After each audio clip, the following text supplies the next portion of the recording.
എവിടെ കിടന്നുറങ്ങണ താങ്കൾ? അങ്ങനെ പറയാൻ പറ്റില്ല. വൈകുന്നേരം എത്ര അടിച്ചേച്ച് പോകുന്നു അവിടെയായിരിക്കും എന്റെ കിടപ്പ്. ഒരു ദിവസം എത്ര പേർക്ക് അടിക്കും? ഒരു ദിവസം ഒരു 1.5 ലിറ്റർ മേളിൽ അടിക്കാനാണ് ചാൻസ്. അതല്ലേ, പണി കിട്ടണം പോലെ ഇരിക്കും. ജീവിതത്തിൽ ഒരു സുഖമൊന്നും നമുക്ക് വേണ്ട. ഒരു സുഖവും വേണ്ട, പരമാനന്ദ സുഖം ഇത് തന്നെ ധാരാളം. ആശുപത്രി ഉള്ളതുകൊണ്ട് ചോറും കഞ്ഞിയും കിട്ടുന്നു. ഇനി ആശുപത്രി ഇല്ലെങ്കിലും എനിക്ക് ചോറും കഞ്ഞിയും കിട്ടും. അതല്ലേ, പണി എങ്ങനെയൊക്കെ പോണു? പണി അത്യാവശ്യമൊക്കെ പണി കിട്ടുന്നുണ്ട്. പിന്നെ കിട്ടണ കാശ് ഗുണവുമില്ല, മൊത്തം കള്ളടിച്ച് തീരുവ. വിവാഹം കഴിച്ചാൽ കുട്ടികളായിട്ട് ജീവിക്കാൻ ആഗ്രഹമുണ്ടോ? യാതൊരു ആഗ്രഹമില്ല. എന്താ കാരണം?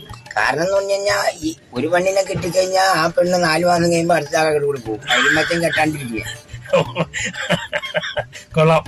അപ്പൊ ജീവിതം ഇങ്ങനെ പോട്ടെ അല്ലേ? ഇങ്ങനെ പോട്ടെ. ഒരു നമുക്ക് അണ്ടാശരക്കണ്ട, കരം കെട്ടണ്ട, വെള്ളക്കാശരക്കണ്ട, ഒരു കേസും വേണ്ട. ആരും പുറകെ വരില്ല. ധൈര്യമായിട്ട് ഏത് റോഡ് സൈഡിലും കിടക്കാൻ കഞ്ഞി കുടിച്ചു ഹാപ്പി ആയിട്ട് പണിയെടുക്കണം.